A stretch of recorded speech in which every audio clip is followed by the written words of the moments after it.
Oh yeah, what's up sa mga karibil? Yung Suluhir, ang may pinakamalakas na pwersa sa buong Kalawakan. At yun na ano mga karibil. Eto, si Karibil. Karibil Bombits.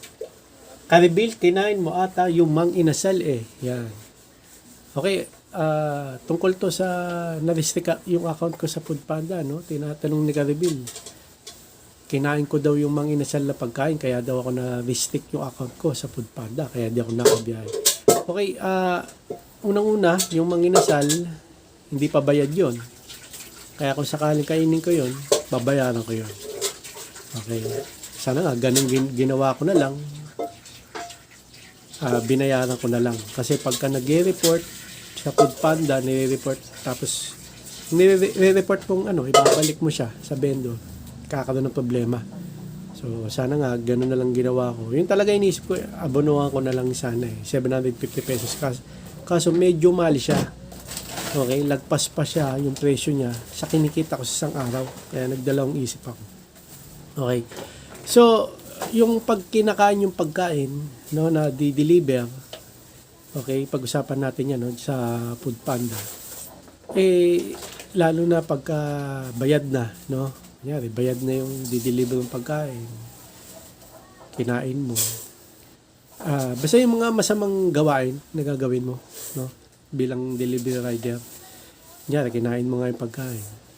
Eh, sayang yung account mo. Kasi account mo, di ba, magkano isang araw? Example, naka-minimum naman kasi, minimum. Di ba, magkano ba minimum? 500, ganun. So, ilang araw, pagka kinain mo yung pagkain, di ba, na bayad na, tapos, yun nga, alam mo, masisira account mo doon sa ginawa mo. So, kaya mo naman bilhin yung pagkain eh. Diba? Sa totoo lang, kaya mo naman bumili ng pagkain. Sa isang araw na magkano kikitain mo. Versus sa kakainin mo yung pagkain. Masisira account mo, hindi ka na makabiyahe. Oh, ilang araw yon? Sabi natin, minimum. Isang araw, 2, 3. Baka di ka na makabiyahe ng for life dahil sa ginawa mong kasalanan. So, imbis na makabiyahe ka ng dire-diretso, di ba? Tapos bibili ka na lang ng pagkain na gusto mong kainin. Ayun. So, sa amin, mga rider, mga karibil, sabi ni Karibil, baka kinain ko daw yung mga inasal kasi. Ayun. Eh, basta pag masama na gawain, eh, talagang hindi ka na makakabalik sa kahit anong delivery app pa yan na application. Kinuha mo yung di-deliver, ganyan. Okay. Eh, yung account, magkano yung kikitain mo sa account mo eh, di ba? Yung tuloy-tuloy ka magbabiyahe. Kaysa kukunin mo yung i-deliver mo, magkano lang. Ito katulad ng manginasal, 750 pesos. Mahal siya, oo, pero kung hindi naman nasira account ko, o ilang araw, kaya ko naman bilhin yun. Okay. Pero to short the story, no, mga review. Hindi pa bayad yun. Hindi pa bayad yung manginasal na yun. Tapos, hindi ko gawain yung iniisip na gumawa ng ganun. Masama kasi nga, pagka nasira yung account mo, lalo na pag masama pa yung ginawa mo, eh di ka na, ban ka na. Oh, di ba? Sayang. Kahit pa paano kasi nakakatawid kami ng pang-araw-araw sa Foodpanda eh. Doon ako makuha eh. So, bakit ako gagawa ng masama na sinasabi ni Karibil? Okay. Pero, lilinawin ko lang, yung mga inasal na yun, hindi pa nga bayad yun. Okay. Pag di pa bayad yung i-deliver mo at kinuha mo, eh, kung binayaran mo naman, okay. Pero, wag mo rin gagawin yun hanggat kasi iba, pag inaabonohan, talagang hindi makontak yung customer. Okay. May ganun na ako eh. Doon sa may kabila, may West, UC West. Ano siya, milk tea, 2. Mahal din yun, nasa 250 pesos. Di ko siya makontak. Sabi ko, abonohan ko na lang to. Nabunuhan ko na. Kasi alos 30 minutes ako nandun. Sabi ko, kaysa i-report ko pa to sa Panda, baka problema pa ako. Gaya nangyari sa akin, ni-report ko sa Food Panda. Ito nangyari, na-restrict ako, no? Sana nga, inabonohan. Kaya iba, inaabonohan na lang yung di-deliver nilang pagkain. Okay?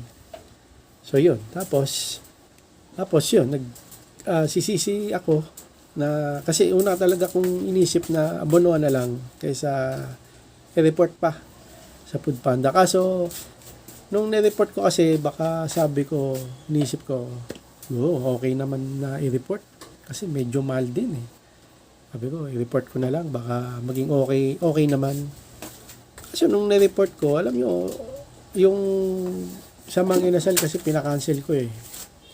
Na-cancel sa, okay sa Mang Inasal kasi, dun sa computer nila, na-cancel na yung order na yun. Kaso sa cellphone ko na device, hindi pa nawawala yung booking na yun.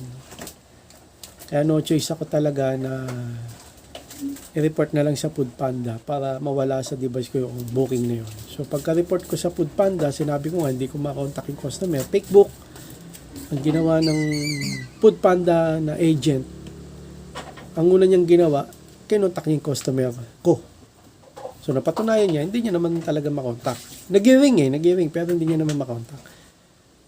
Tapos pangalawa niyang ginawa, nagchat-chat kami nung agent na yun, agent na Food Panda. Sabi niya sa akin, tatawagan niya daw yung vendor na Mang Inasal. Sabi ko, sige po. Tinawagan niya yung vendor na Mang Inasal. Kausap sila.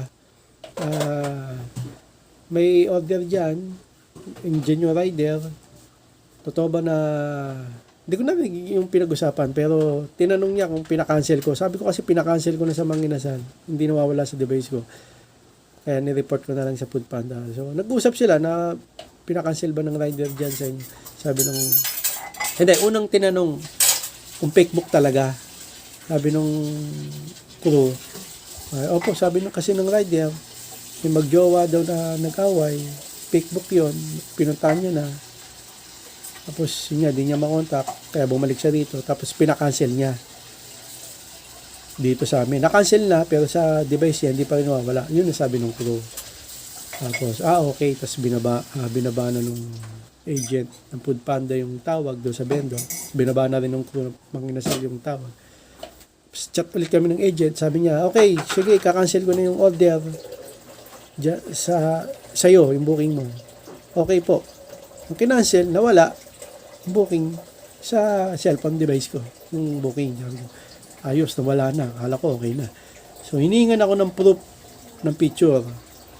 So, pinicturean ko yung crew. Ayaw pa nga nung crew na Mang Inasal eh. Ay ko, pa picture ng Mang Inasal. Kaso yung pagkain, nailigpit niya na. Kasi na-cancel na eh. Nailigpit niya na. Sabi ko, sige, picture ko na lang yung product nyo dyan. Kahit ano, tapos yung crew, pipicturean ko. Proof ko naman na sinoli ko. Sinoli ko naman talaga. Sige po, nagpa-picture. Pagka-picture ko sa kanya, hindi ko na nasulat yung code eh. Kailangan pala susulat yung code. Hindi ko nasulat. Kasi naligpit niya na rin yung pagkain. Pero napicturean ko yung crew. Tsaka nakausap naman nung agent eh. Di ba? Na sinoli ko eh. Pagka-picture ko, sinin ko na sa Food Panda. Bang! Restrict yung account ko. Ganon. Tapos, nag-appeal ako dun sa restriction. Sabi ko, rider ID, Food Panda rider ID ko, tapos email ko, cellphone number ko, nilagay ko. Appeal, yung istorya ko. Inano ko yung istorya. Nagpatulong ako sa kapanda ko eh. Kasi mas matagal na siya sa akin eh. Sinulat niya. Tapos sabi niya, wala, may picture ka ba nung na-picturean mo nung sabi ko. Yung pagka-picture ko sa Panda kasi, yung proof ko na pinicturean ko, hindi ko siya na-screenshot. So, sabi ko, pa-picture ulit. Ayaw na magpa-picture ng crew, ang arte. Sabi niya, magbabiral daw. Sabi ko, sa Panda to. Sabi nung crew, na nagpa-picture sa akin una. Sabi, ikaw na nga magpa-picture dito. Ate, sabi ko, ikaw na nga. So, ibang crew na yung na-picture ko pangalawa. So, yun na yung nasend ko sa appeal. Ibang corona. Kaya siguro nagka-problema. Tsaka di ko rin nasulat yung code. Okay. Pero, nakausap naman kasi ng agent no? Agent ng Foodpanda yung corona mga inasal na istorya ko. Di ba? So, bakit gano'n? Sa system kasi ng Foodpanda, automatic yun computerized. So, hindi na tao gumagawa ng restriction. Ewan ko lang din. Kaya siguro na-restrict ako. Kaya, yun na yung istorya nun. Okay? Tapos, so ngayon, hanggat hindi pa naayos yung account ko, simula nung February 11, ngayon February 15 na, 1, 2, 3, 4, 5 days na. So, maayos silang to, tingin ko sa Caravan Yung Caravan, mga kalbil, yung dati na pinuntahan din namin ni ang asawa ko, nag-apply kami, yun yung Caravan na pagtatayo sila sa isang lugar na parang office nila, tapos pupunta yung mga may account, may problema sa account, yan katulad ko. Doon na lang ako umaasa na maayos yung account ko. Sa ngayon, wala akong biyahe sa Foodpanda. Tsaka, sinasabi ni Carabil, kung kinain ko yung manginasal, tagal ko na sa Foodpanda, medyo 1 year na rin, no? 2024 kasi ako, November. Ito ako gagawa talaga ng hindi maganda. Kung kakainin ko yung pagkain, hindi ko gagawin yan. Kasi alam ko masisira yung account ko kasi kahit pa paano, katawid kami dyan sa Foodpanda, dyan ako nakakuha ng budget. Kaya hindi ako gumagawa ng hindi maganda. No? Katulad yung kakainin yung pagkain. Okay. Pero na lang talaga, yung ibang rider, kakainin yung pagkain kapag talagang hindi na makontak yung customer at inabonoan nila. Okay? Pero pag paid na yon yung pagkain, okay, talagang ibabalik mo yon. Okay? Kaya pag kinain mo yon paid na, mayayari ka rin. Sa akin kasi pag paid online, yung pagkain, hindi pa ako na pipakebook Bihira, pag paid online talaga na mapakebook. Pero pag paid online, ibabalik mo pa rin.